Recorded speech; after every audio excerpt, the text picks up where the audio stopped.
அன்பு நெஞ்சங்களே, நண்பர்களே, என்னிடம் பல பேர் பேசுறது என்னன்னா, சார் என்னால் தனியாக இருக்க முடியல, என்னால் கொஞ்ச நேரம் கூட வாட்ஸ்அப் பார்க்காம இருக்க முடியல, யூடியூப் பார்க்காம இருக்க முடியல, ஃபேஸ்புக் பார்க்காம இருக்க முடியல, இன்ஸ்டாகிராம் பார்க்கணும், மொத்தத்தில் என்னால் எதுவுமே பண்ண முடியல, ஐ நீட் சம்திங் டு ஆக்குப்பைன்னு சொல்கிறாங்க. இதில் ரொம்ப கொடுமை என்னன்னா, இந்த தனிமை மிகப்பெரிய நோய், மிகப்பெரிய விரோதி நமக்கு.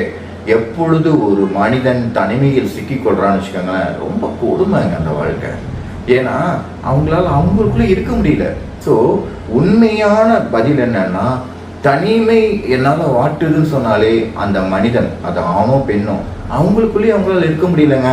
நமக்குள்ளேயே நம்மளால இருக்க முடியலன்னா அப்புறம் என்னங்க நம்ம லைஃப்பில் என்னென்னமோ சாதிக்கணும்னு நினைக்கிறோம். அந்த டிகிரி இந்த டிகிரி அதை சாதிச்சிட்டோன்ட்டு நம்மளை நாமளே ஜெயிக்கலன்னா என்ன சாதனை? நம்மளை நாமளே ஜெயிக்கிறதாங்க நிஜ சாதனை. அதை ஜெயிச்சிட்டிங்கன்னா தனிமை ஒரு வரமாயிடும்.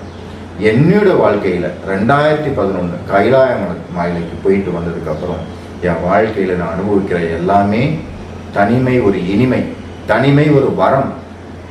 ஸோ அதை தான் நான் உங்களுக்கு எடுத்து சொல்கிறேன். இந்த தனிமை என்றைக்குமே ஒரு சாபமாக உங்களுக்கு இருக்கக்கூடாது. இப்போ அது இருந்துட்டு இருக்கிற காரணம் உங்களது மனம். ஒரு மனிதனுக்கு ஒரு நாளைக்கு 60,000 70,000 எண்ணங்கள் வருது. அந்த எண்ணங்களுடைய தாக்கம் என்னன்னா நெகட்டிவ், கெட்ட எண்ணங்கள், நம்மளுடைய குப்பைத்தனமான எண்ணங்கள் தான் நம்மளை இந்த அளவு நம்மளை தனிமையில இருக்க விடுறதில்ல. ஸோ அந்த எண்ணங்களை ஹேண்டில் பண்ணோன்னா நான் என்ன சொல்லுவேன்னா, உங்களை மூச்சை கவனிங்க. ஒரு 21 நிமிஷம் மூச்சை கவனிச்சிங்கன்னா அந்த தாக்கம் குறையும். முதல்ல கஷ்டமாக தான் இருக்கும். நிறைய பேருக்கு சொல்லுவாங்க, கண்ணை முன்னாலே எனக்கு பயமாக இருக்குது, அவ்வளோ தாட்ஸ் வருதுன்னு. இப்பவும் அதாங்க வருது. ஸோ அதனால் அதை விடுங்க. ஸோ எண்ணங்களை வாட்ச் பண்ணுறது உங்களுக்கு 3 மாதத்துலேருந்து 6 மாதமே உங்களுக்கு ஒரு தனிமை ஒரு வரமாக வந்துடும். அதாவது லோன்லினஸ்லேருந்து அலோன்னஸ்க்கு மாறிடும். இன்னும் நீங்கள் எந்த குருவோ எந்த ரிலிஜனாக இருந்தாலும் நீங்கள் அந்த குரு கிட்ட சரண்டர் பண்ணுங்கள். நல்லா தெரிந்து கொள்ளுங்கள், இந்த உலகம் எங்கேயுமே யாரும் தனியாக இல்லைங்க. எல்லா இடத்துலையும் எல்லாமே இருக்குது. அது எனர்ஜி ஃபார்மில் இருக்குது. நல்லா புரிஞ்சுக்கோங்க. திருப்பி ரிப்பீட் பண்ணுறேன், இந்த உலகத்தில் எல்லா இடத்துலையும் எல்லாமே இருக்குது. எந்த இடத்துலையும் எதுவுமே இல்லாமல் இல்லை. ஆனால் அது நீங்கள் நினைக்கிற மாதிரி உயிர்கள் ஃபார்மேட்லேயும் அதெல்லாம் இல்லை. எனர்ஜி ஃபார்மேட்டில் இருக்கிறதுனால நமக்கு புரியல. அது ஃபோட்டான்ஸ்ன்னு சொல்லலாம், இல்லை நமக்கு சுற்றி உள்ள அணுக்கள்னு சொல்லலாம். எல்லாமே இயங்குது, எல்லாமே இருக்குது, எல்லாமே கேட்குது, எல்லாமே பேசுது. எல்லாமே இருக்கும்போது, எல்லாமே பேசும்போது, எல்லாமே இயங்கும்போது எப்படிங்க உங்களுக்கு தனிமை ஒரு சாபமாக இருக்கும்? எப்படிங்க உங்களுக்கு தனிமை வாட்டும்? அப்போது அது தெரியணும். தெரிஞ்சுக்கிறதுக்கு நீங்கள் உங்கள் குரு கிட்ட சரண்டர் ஆகுங்க. உங்கள் குருவோட முழுமையாக சரண்டர் ஆகுங்க. அவர் உங்களோட இருக்கிறாரு, உங்களை ரட்சிக்கிறாரு, உங்களை பார்த்து ஆசீர்வாதம் பண்ணுறாரு. அவர் எப்பவுமே இருக்கிறாருன்னு நம்புங்க. அட்லீஸ்ட் முழுமையாக நம்பும் பொழுது இந்த தனிமை உங்களுக்கு மறைஞ்சு போயிடும். இதோட அடிஷனலாக சில விஷயங்கள் என்னென்னா, நல்ல விஷயங்களை நம்ம பார்க்கறது, ஒரு நல்ல ஆன்மீக சொற்பொழிவு, எது பகவத்கீதையோ சித்தர்கள் பாடல்களோ சித்தர்கள் பற்றி வாழ்க்கையோ இல்லை எந்த ஸ்பிரிச்சுவல் ஸ்கிரிப்சர்ஸோ எனிதிங் உங்களை மேலே தூக்குற விஷயங்களை நீங்கள் பாருங்கள், கேளுங்க, படிங்க. இதை நீங்கள் பண்ணீங்கன்னா கண்டிப்பாக உங்களுக்கு ரொம்ப ஒரு நல்ல விஷயமா இருக்கும். இது உங்கள் மனதை கொஞ்சம் கொஞ்சமாக மேலே எடுத்துகிட்டு கொண்டு வருது. அதாவது உங்களுடைய டிரான்ஸ்ஃபர்மேஷன், இந்த தனிமையிலிருந்து, தனிமை சாபத்திலிருந்து தனிமை வரத்துக்கு கொண்டு வரதுக்கான டிரான்ஸ்ஃபர்மேஷன். இதுக்கு நான் ரெஸ்பான்சிபிள். பிகாஸ் நான் அப்படித்தான் ஒரு 13-15 வருடம் முன்னாடி நான் பண்ண ஆரம்பிச்சு ஸ்லோவாக முடிஞ்சுது.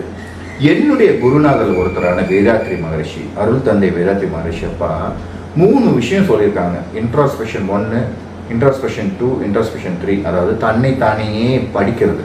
நம்மளுடைய மனதை ஒட்டி உள்ள எல்லா விஷயங்களையும் அவங்க பண்ணி தன்னை உணரத்துக்கு ஒரு அற்புதமான விஷயம் சொல்லி கொடுத்தது எனக்கு ரொம்ப உதவிச்சு. உங்களுக்கும் அது ஏதாவது தேவைன்னா நீங்கள் ஸ்கை சென்டர்னு சொல்லுவாங்க, சிம்பிளிஃபைட் குண்டலினி யோகா, ஆழியாரோட ஹெட் குவார்ட்டர்ஸ் எல்லா இடத்துலையும் இருக்குது. நீங்கள் கண்டிப்பாக நீங்கள் அதை கற்றுக்கங்க.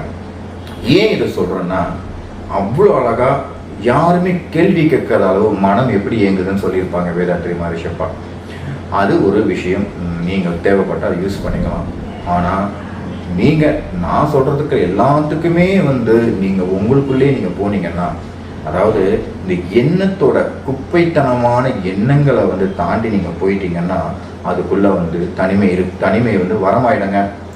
அதுதாங்க இதில் முக்கியம். ஸோ நீங்கள் சாய்ஸ் இஸ் யுவர்ஸ். ஐயோ என்னால் முடியலன்ட்டு யார்கிட்டயா பேசிக்கிட்டு எதையோ பண்ணிக்கிட்டு எதாவது பண்ணிட்டு இருந்தேன்னு வச்சுக்கோங்களேன், என்னைக்குமே உங்கள் சந்தோஷம் உங்ககிட்ட கிடையாது. என்னைக்கு உங்களுக்குள்ளேயே நீங்கள் வாழ ஆரம்பிக்கிறீங்களோ அன்னைக்கு உங்கள் சந்தோஷம் உங்களுக்குள்ளே இருக்கும்.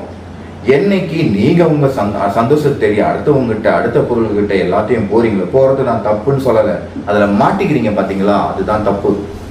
திருப்பி போய் மாட்டிக்கிறீங்களா, அது தப்பு. போங்க, ஆனால் டிட்டாச்சு அட்டாச்மெண்ட்டாக இருங்க. அப்போது உங்களுக்குள்ளேயே நீங்கள் இருக்கீங்கன்னு அர்த்தம். உங்களுக்குள்ளேயே நீங்கள் இருந்து கொண்டு இந்த உலக வாழ்க்கையை நீங்கள் என்னைக்கு நடக்க ஆரம்பிக்குதோ அன்னைக்கு இந்த தனிமை உங்களுக்கு ஒரு வரம். அந்த சாபம் என்ற சொல்லை தணிந்து உங்களுக்கு வரம் என்ற சொல்லில் உங்களுக்கு வந்து நிற்கும். எவ்வளோ அற்புதமான விஷயங்க. இந்த விஷயத்தை நீங்கள் தெரிஞ்சுக்கிட்டாலே போகிறாங்க. இதுக்கு தாங்க ஏகப்பட்ட ஸ்கிரிப்சர்ஸ், ஏகப்பட்ட விஷயங்கள், ஏகப்பட்ட புத்தகங்கள், ஏகப்பட்ட ஆன்மீக விஷயங்கள் நம்மளை செம்மைப்படுத்தி மனதை செம்மப்படுத்தி நமக்கு இந்த ஒரு செல்ஃப் ரியலைசேஷன் சொல்லுவாங்க, அதை நம்ம கண்டுபிடிக்கிறது. அதை நீங்கள் எவ்வளோக்குள்ளோ இன்வால்வ் ஆகி நீங்கள் அதை பண்ணுறீங்களோ அவ்வளோக்குள்ளோ சீக்கிரமாக உங்களுக்கு ஒரு தனிமை ஒரு ஆனந்தமாகவும் இனிமையாகவும் வரமாகவும் இருக்கும். உபநிஷத்தில் ஸ்வேதகேதுன்னு ஒரு சின்ன தம்பி, ஒரு பையன் வச்சுக்கலாம். அவரை அவங்க அப்பா என்ன சொல்லுவாங்க, குரு கிட்ட போய் சேர்த்துருவாங்க, இவருக்கு ஞானத்தை கொடுங்க, இவருக்கு தனிமையோட அருமையை புரிஞ்சுக்கங்கன்ட்டு.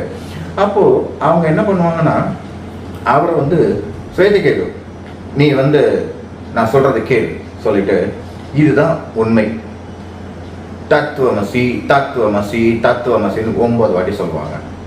9 வாட்டி சொல்லும் பொழுதே அவர் அதுக்குள்ளே இதுவாகிடுவார். தத்துவமசின்னா நீ தான், அது உனக்குள்ளே தான் தனிமை இருக்குது, உனக்குள்ளே தான் எல்லாம் இருக்குது. இதை தான் தத்துவமசியோட சாராம்சம். இதை புரிஞ்சுப்பாங்க, இதை எடுத்துப்பாங்க. அப்படி எடுத்துட்டு அது அற்புதமாக போயிடும். அதே மாதிரி தான் சும்மா இரு சொல்லற என்று முருகப்பெருமான் அருணகிரி பெருமானுக்கு உணர்த்தின ஒரு மந்திரம். நீ சொல்லற, எந்த எண்ணமெல்லாம் சும்மா இருந்துட்டா உனக்கு தனிமை ஒரு வரம்பா சொல்லிட்டு அவரும் ஞானம் அடைந்த கதை. இப்படி எண்ணிலடங்கா விஷயங்கள் கொட்டி கிடக்கும் பொழுது நம்ம எதுக்குங்க தனிமையை பார்த்து பயப்படணும்? ஒரே ஒரு விஷயத்துக்கு நீங்கள் பயப்படலாம். ஐயோ எனக்கு வயசாகுது, எனக்கு தனிமையாக இருக்க முடியலையா, அதுக்கு நீங்கள் சப்போர்ட்டிவ் மெக்கானிசம் வச்சுக்கலாம். ஆனாலும் மனதில் உள்ள தனிமைக்கு நீங்கள் தான் ஜெயிக்கணும். எதையோ ஜெயிக்கிறோம், இதை ஜெயிச்சுட்டு நீங்கள் பாருங்கள், கண்டிப்பாக இருக்கும். இது நான் அனுபவிக்கும் ஒரு உண்மை. ஸோ தனிமை ஒரு வரம். அதற்கு நீங்கள் பண்ண வேண்டியது மூச்சை மட்டும் கவனிக்கலாம். 21 நிமிடம் ஒரு 3 மாதத்திற்கு 6 மாதத்திற்கு குரு கிட்ட சரண்டர் அடையணும். எல்லா இடத்துலையும் இறைத்தன்மை நிறைந்தே இருக்கின்றது. இது உண்மை, இது சத்தியம். உங்களை அப்டேட் பண்ணுற விஷயங்கள், நல்ல வீடியோ, நல்ல எழுத்துக்கள், புத்தகங்கள், உண்மையாகவே ஆன்ம நிலையில் உயர்ந்த மனிதர்கள்கிட்ட பேசினாலும் உங்களுக்கு கொஞ்சம் உங்கள் மனம் மேலே மேலே உயர்த்தப்படும். இது எல்லாம் பண்ண உங்களுக்கு ஒரு தனிமை ஒரு வரமாயிடும். இதோட சேர்ந்து உணவு பழக்கமும் ஒரு யோகாசனமோ இல்லை உடற்பயிற்சியோ நீங்கள் சேர்ந்து பண்ணி பாருங்கள். உங்களுக்கு தனிமை ஒரு வரம், தனிமை ஒரு ஆனந்தம். சத்தியம் செய்கிறேன், கண்டிப்பாக தனிமை ஒரு வரமே.